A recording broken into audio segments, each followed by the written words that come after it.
Everybody's been reading the same headlines. Ontario housing is struggling. Prices down, sales are down, inventory is piling up. So why doesn't that match what's happening here locally in Sudbury? Welcome to the TNT Real Estate Podcast, where we spark conversations that set you up for real estate success. I'm Tyler. And I'm Tanya, and each week we bring you expert tips on navigating Northern Ontario's real estate market. Whether you're buying, selling, or investing, we've got the tools to help you thrive.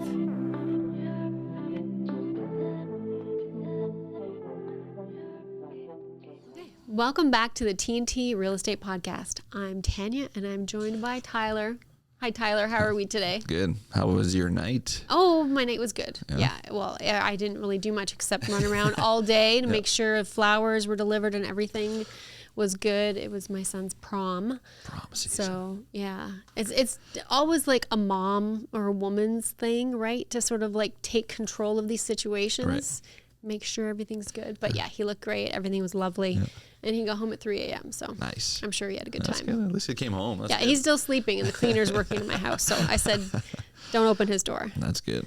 Yeah. So here we are, spring market. Tyler, what are we talking about today?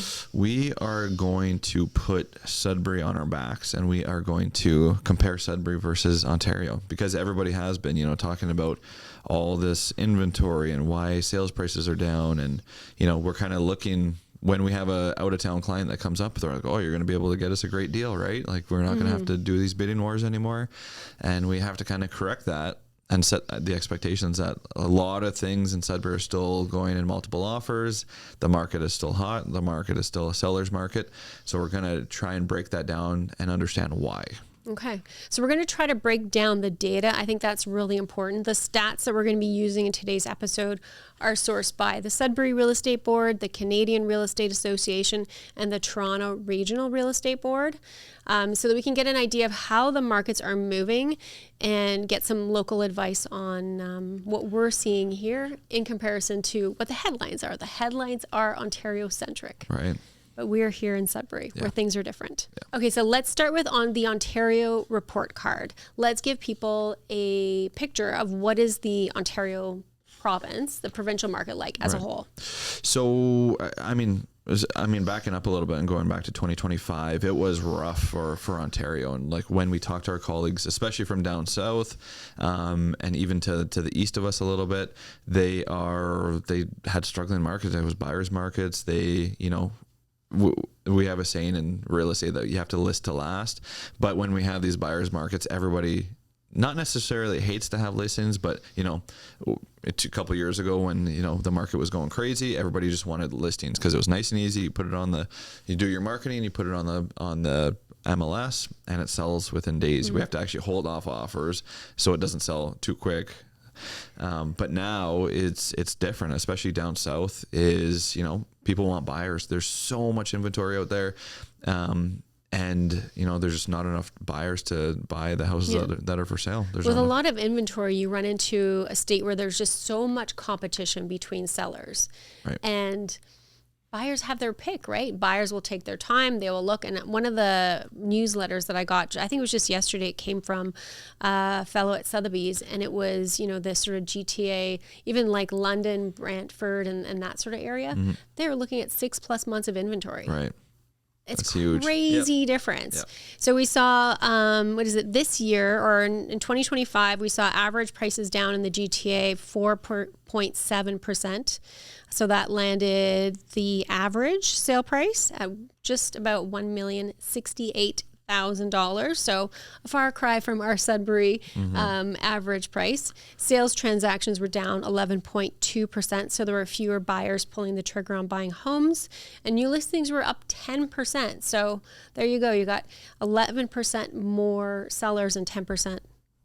Yeah.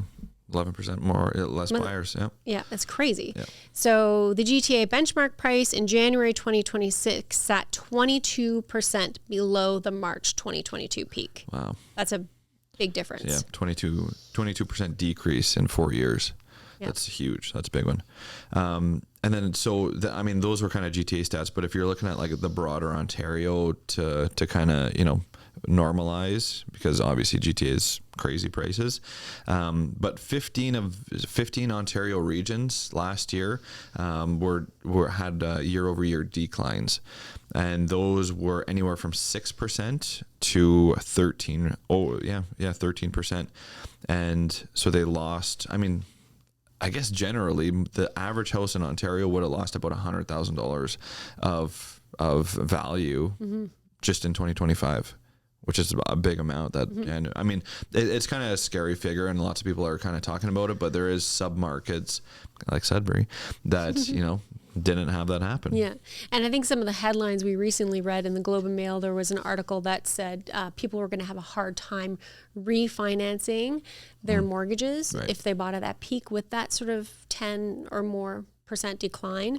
But the reality is, okay, don't always read what the headlines have to say, because if you're just refinancing with your current bank, or not refinancing, but renewing, I should say, you're not trying to get more money out of the house, you're not switching banks, you should have no problem renewing your mortgage with your current bank, even if the value has gone down.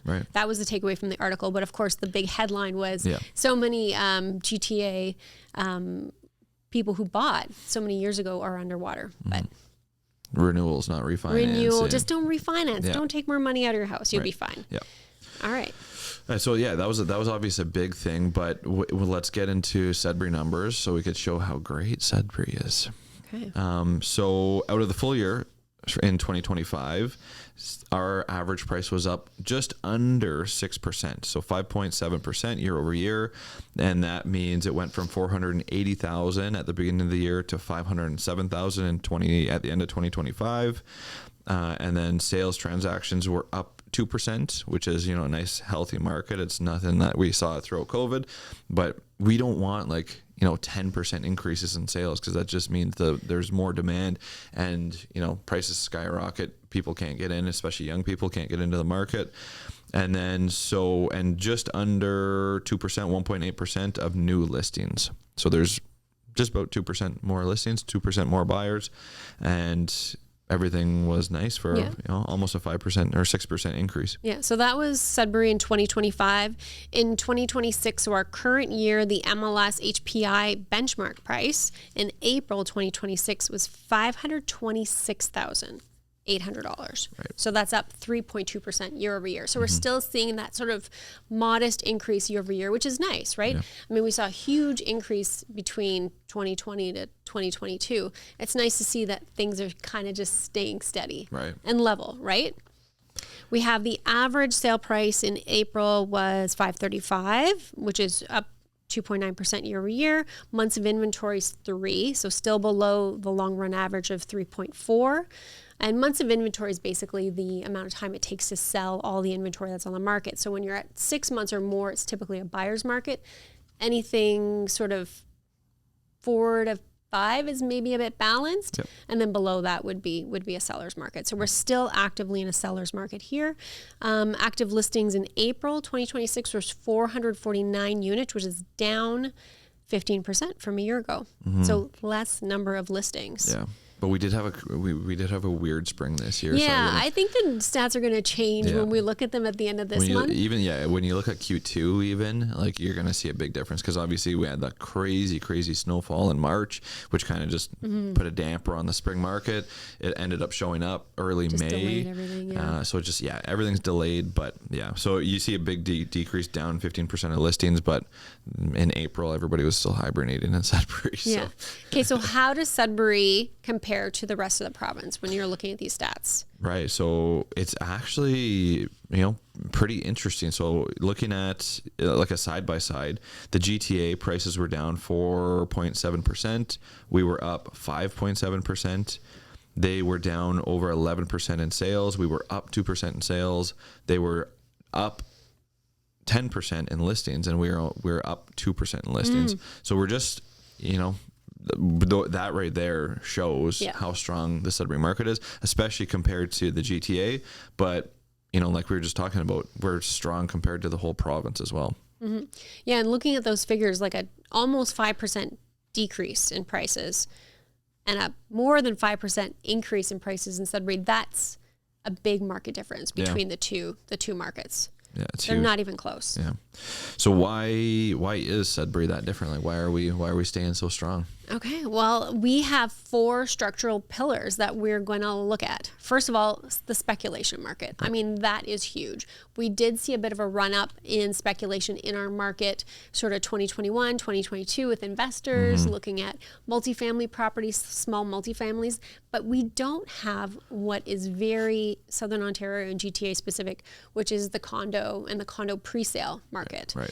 You know, when they were looking at that sort of speculation market, people were buying pre-construction condos or even homes, even pre-construction, and banking on the fact that they didn't have to close on these properties. They would resell the contracts for more money. Right. And that kind of definitely came to a halt and came back to bite some people, you know, and we don't really have that over speculation in our market.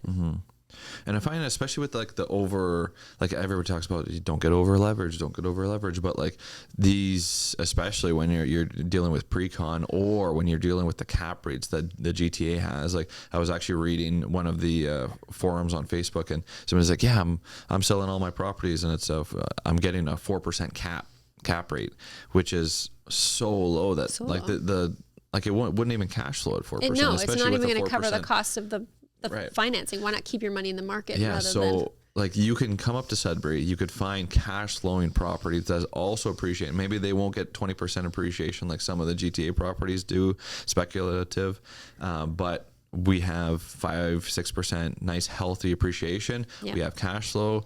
We're low risk compared to the, you know, especially south of us, but mostly the whole province. Yeah, that stable sort of income for investors. So our second pillar is that we have a very different local economy here. I think that's really important. Sudbury's economy used to be really just mining. Yeah. Like, now it has diversified a lot with the universities, with healthcare, government, education. It's not a lot of remote workers here. There's actually a lot of people who live and work in our community, and there's a lot of really great jobs. There's not a lot of mass layoffs, and the demand here for housing is still very stable. Right. Yeah, and I feel like the only real speculation as far as like jobs go are the contracts, the 4-year contracts that come up, you know, for valet or, and obviously we just heard that they signed it early a couple of weeks ago, so like we're safe for another 4 years. Yeah, knock on wood. Knock on wood, yeah, absolutely. And then we talk about sort of having a stable economy and a lot of really good paying jobs here. The affordability is really supported on the housing market with an average price in that sort of $500,000 range. Right. That's half of what you're looking at in GTA. Right. And people here are making relatively good salaries comparatively. And so it's still very affordable. I don't know if it was last year or the year before that Sudbury was rated the second or third most affordable city in the province, I'm pretty sure. I think that might have been behind Windsor. I feel like it was one of those south cities. Yep. But yeah, I mean, I think it was saying that we had an average household income of about $85,000 and then an average home price of, at that time, probably $450,000, $475,000. And so, I mean, that's pretty affordable when you're looking at it. Especially if it's 2-income household. Like, I understand, we have to understand a lot of people sort of struggle to meet that $500,000, but that's our average, right? You can get a home below average that is still quite a nice livable home. Right. And you can get it for $400 or less. Yeah. So affordable. And the fourth pillar really is the supply factor. We still have a very limited supply of housing here. So that's why prices are still going up and the supply is very constrained. Yeah. And I feel like it's just like a lot of people, I'm finding like there's a lot of, you know, family sales or, you know, executor sales that we see in the market. So people just aren't, you know, the older generation isn't leaving their house to go into a retirement community. And those retirement communities are full, but they're not as full as they once were. Like, I remember, you know, years and years ago that there would be wait lists for them. Now, if you want to move into one, like, it's a pretty good chance that they have something available for your loved one to move into, but people just aren't taking that plunge. And I feel like, you know, COVID kind of threw it off because as soon as somebody went in there, something happened, there was an outbreak, you couldn't visit them. So yeah, I think there's just a little bit of hesitation to move out. I think locally we saw a lot of people staying in their homes, especially post-COVID, as long as they could. I do think last winter kind of put an end to that for a lot of people. You know, with all that snow, I think there was a lot of people who decided to go to market and make a change. Right. Yeah. No, that's fair. Okay. But one of the stats that we talked about right at the beginning was that our sales numbers are down in 2026. Right. So let's be honest. Some of the 2026 numbers do say that the sales numbers dropping. Right. April was down 35% year over year in terms of number of sales. So how do we talk about that without like sugarcoating? Well, I think let's put a little disclaimer right at the end of that, saying that, you know, house prices or, you know, sales, the amount of sales are down this far. So we have to look at a whole year as a whole. Obviously, spring market was delayed. We kind of just talked about that. But I think by the end of the year, or even like by the end of month to month, this like May has been the craziest May that we've seen in a long time, just because everybody that wanted to sell in April just held off. And now there's, you know, last week there was, I think 70 new listings just in Sudbury alone, which is a huge number. And so, yeah, I think it's this far is the true story. But yeah, it is definitely down, but the sales volume, I should say, has stayed pretty steady. Yeah. I think when we were looking at the stats, even week over week, weren't we seeing about that sort of 60 to 70 new listings coming on each week, and then rightfully about 50 to 60 of those selling that same week. So inventory is coming and going rather quickly. Right. So even if the number of sales is down, the inventory is still quite low. Yeah. And I mean, prices are still up as well. So that's good. Solid market. So the market is slower, but it's not broken. Yeah, absolutely. There's definitely a big difference between a slower market and a broken market. A broken market is the GTA, when there's, you know, inventory piling up, prices falling from the sky, and buildings and buildings of newly constructed condos that are all entering lawsuits because they can't close on the properties and builders still want their money. A slower market looks like Sudbury right now. Still very strong. Not as, you know, we're slower than we were 2 years ago, but we're still a very strong market. Prices are going up. Inventory is pretty stable, and, you know, sales are stable. Thin supply and like deliberate buyers who are out there right now looking at homes. Yeah. Okay. So if you're waiting for the market to crash because of the Toronto headline, what's your advice to people looking in Sudbury? Should they wait for the market to crash? In Sudbury, they should not wait for the market to crash. We have a lot of, obviously, like we talked about, our pillars. We're a strong market, and I mean, even if our market crashes, I'm going to put air quotations on that, it's going to go down, you know, 5%. It's not, we rarely ever see, you know, the Sudbury or the Toronto crash of 20 to 30%.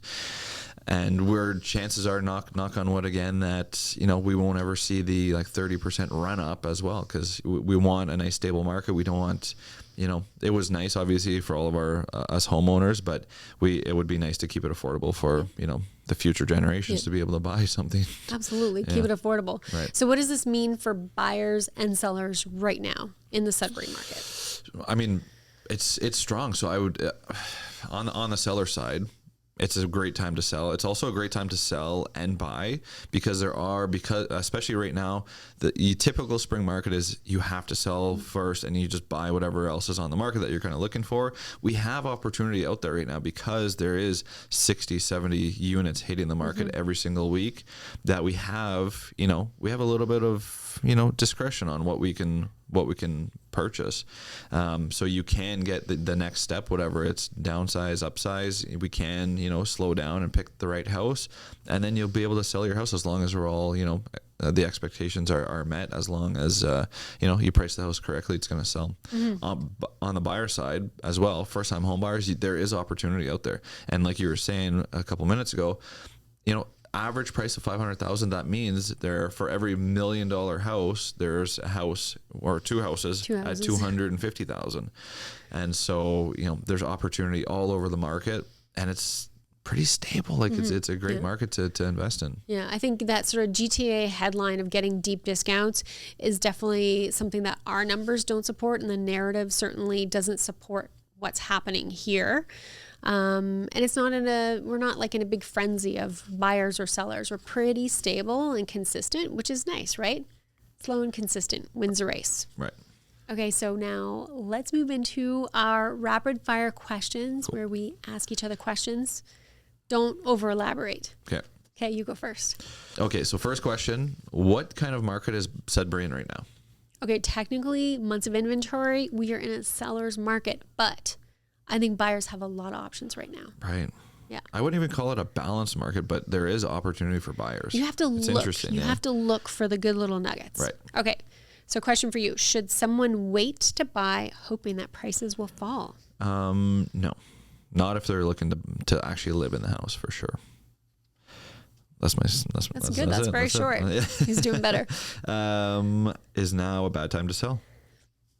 It's not a bad time to sell. It depends what you have, but no, it's not a bad time to sell. There's no over inventory on the market. Mm-hmm. Okay. What are the best Sudbury areas holding value right now? Holding value? Holding. I'm going to say South End. I'm going to say Lively is always strong. And I'm going to say Garcia. No, I'm going to leave Garson off the list. I'm going to go to the Valley. Valley's pretty hot and stable right now. Do you have the crystal ball? Can you time the Sudbury market, Tanya? Ooh, right. The crystal ball. Everybody wants to know, our price is going to go down. Right. No, you really can't time the market. If you're looking for something that comes on the market during a specific season, so like spring for waterfront, sure, in that sense. But you can't time selling your home to maximize necessarily. We never know what's going to happen. Right. We don't know. There's maybe some more rental inventory coming on the market, but there's no real housing inventory coming on the market that's affordable. Right. So I would say you can't time the market. When you're ready, you're ready. Just go for it. See, now I'm over elaborating. Okay.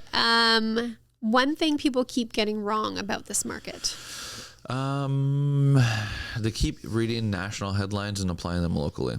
So I think it's different markets, especially the Canadian economy as a whole is not local, and it never was.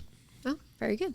Okay, so if you're sitting on the sidelines waiting to read the tea leaves and see what's happening, get on board. Let's do what you need to do. If it's buying your house, selling your house, we're in a pretty good market right now.